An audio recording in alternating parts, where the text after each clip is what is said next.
Okay, so we're going to do a very quick recap on our session zeros so that everybody knows where everybody's up to.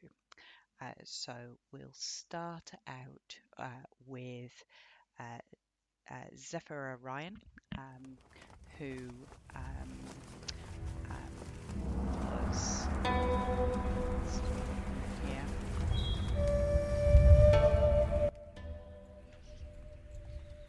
in the Zan Mountains. So Zephyr has lived in the Zan Mountains for coming on 100 years. He founded the Zandaka monastery, which is situated high up in the top of the mountains in a glade at the top, so in a wide mountain plain, sort of Sound of Music style. And he retreated to the top of these mountains many, many years ago because, having studied for years and founded this monastery, one of the monks from that monastery, Xanthelador, discovered a gateway into an area known as Barovia, and vanished through that gateway and never returned. And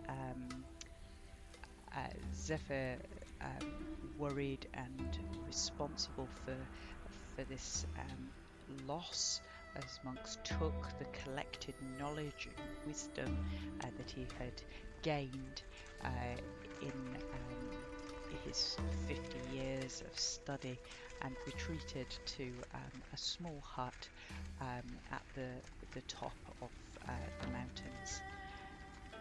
And then one day, on the top of the mountains, his son,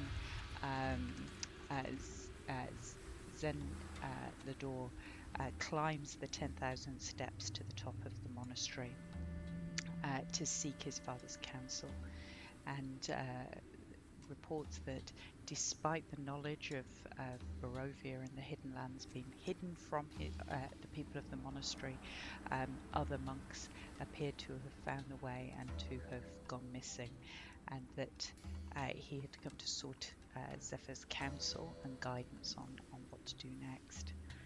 And so they studied within the small hut-type library that had been built on the top of the mountain for 30 days. And during that time, Zephyr connected strongly with the dream world of his Kalashtar heritage, and had some visions, and he saw himself standing by a tree in the centre of a stone circle, looking up towards a cold, tall mountain where roaring wind and pouring rain, cold and drenched.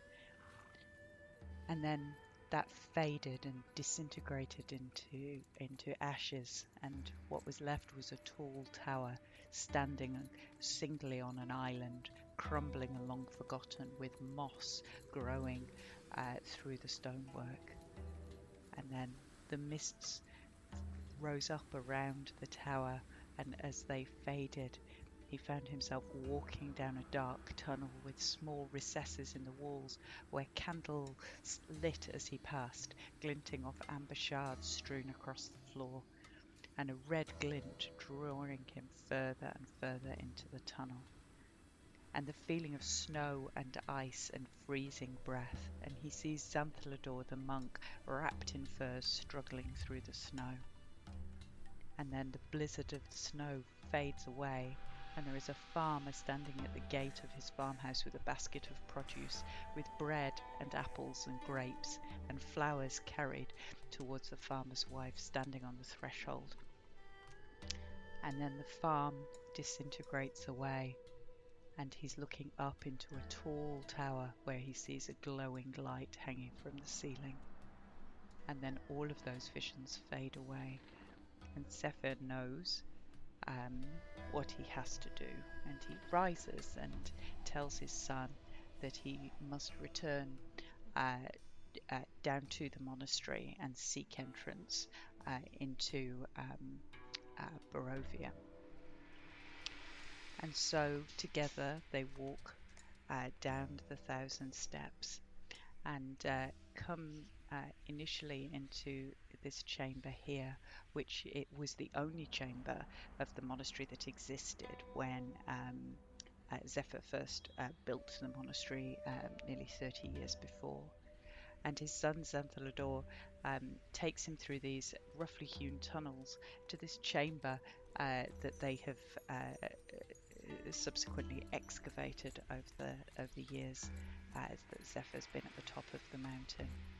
And he discovers this chamber. This chamber existed underneath the original monastery that he'd built, and in the four corners of the chamber were strange druidic symbols that he felt connected to the four elements: fire, earth, water, and air, and running water to a still pool in the center of the chamber. And Zephyr's son told him that creatures had been found coming out of this pool, and they had killed rats and bats and spiders that had been coming up into the basement of the monastery. And as Zephyr studied the four elemental runes in the corners of the room, he noticed his son standing on this platform overlooking the pool, and he called out to him in his mind as was his way of communicating, and there was no response. And so Zephyr walked up behind his son and touched his shoulder, and as he did so, his son turned and with all his monk skills threw his father into the pool in the center of the chamber.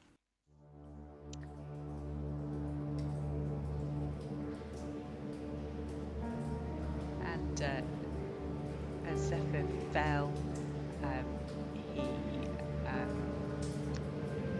he found he was in this chamber underneath the pool, and in the chamber underneath steps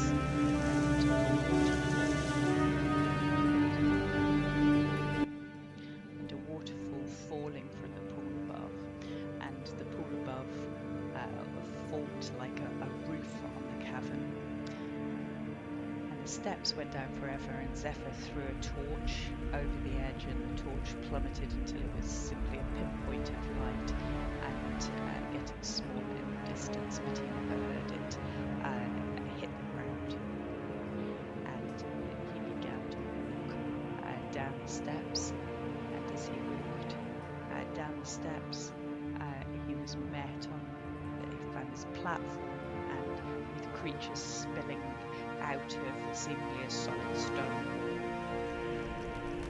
He attacked these creatures, balancing on with a great degree of dexterity for a man of his age, while he beat the rats and the bats with his staff. And as he shook his bloodied staff, a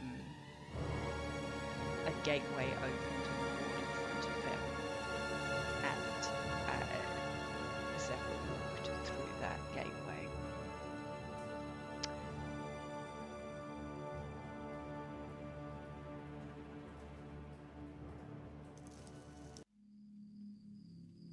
And found himself at the end of a long tunnel, staring at a gate. And the gateway crossed a cobbled road, and the weather was cold and misty, and the air was a dirty grey-green, and mist hung in the air, and there was none of the clarity of the mountains. And he looked round, and the tunnel that he had walked along was nowhere to be seen, and the gateway stood in front of him.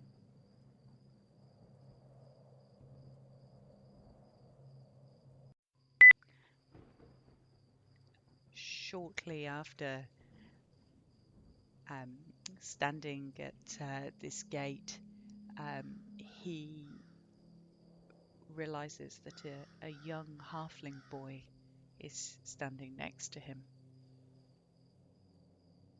He seems just as lost. He has no idea where he came from. He appears to have just walked out of the forest. And together they approach the gates, and the gates swing open. And they walk through into a dark wood.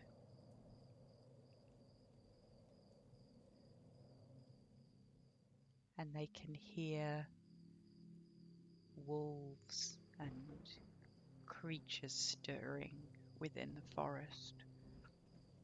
And Zephyr is sure with every bone, with every fibre of his being, that nothing lies within these woods that could be good. And so the monk and the young halfling child head off at top speed along the path as they hear a crashing in the woods to their right. And they run along the path, along the cobbled road, through the misty grey dark forest.